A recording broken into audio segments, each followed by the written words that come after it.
Hey everyone, this is Siddhant and welcome to the Mad Over Marketing podcast, Let's Do Shorts. There's been a lot of talk in the last week about fairness creams in India, with the top brands making some important announcements. So let's take a step back and see where it all started. No, not where our obsession with fair skin started. It's impossible to give you all of that history and society download in a shot. Let's talk about the more recent chain of events. The Black Lives Matter movement got everyone's attention, first in the US and then world over. Brands were quick to identify where the wind was blowing. Whether to help the movement or themselves, or maybe both, they made color a talking point in their communication. Some brands even pledged funds and resources towards the movement. This included personal care and cosmetic companies. But surprise, surprise, these brands were called out for their hypocrisy. After all, it is these brands who have made huge profits selling skin whitening products. Skin whitening, fairness, lightening products have been dissected since long.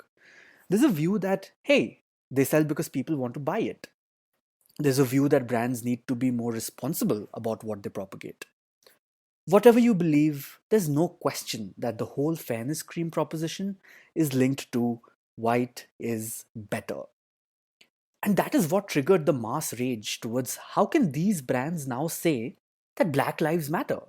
They need to do more.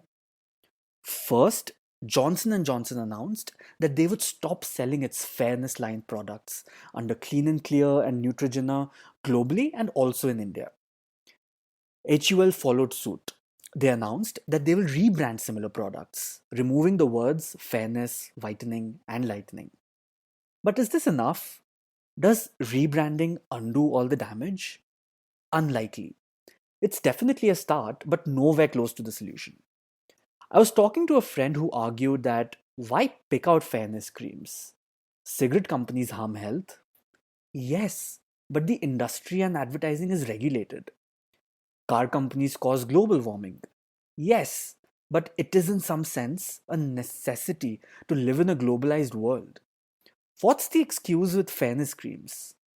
Thinking about, but what about XYZ is really not the best solve.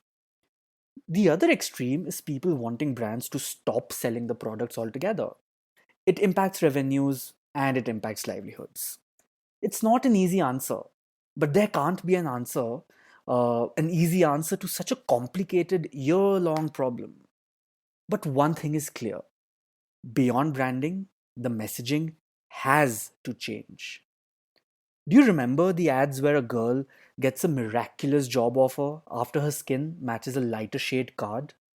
Or where a guy wins over a girl after becoming fair? Yeah, it makes you cringe, but this is the stuff that airs on prime time television. These are messages that impact dinner table conversations.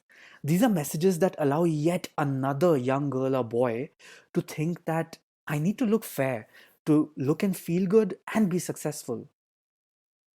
If in 2030 we want the youth to be immune to the concept of skin color influencing success, these brands need to do a full reset. This is Siddhant, and thanks for listening in.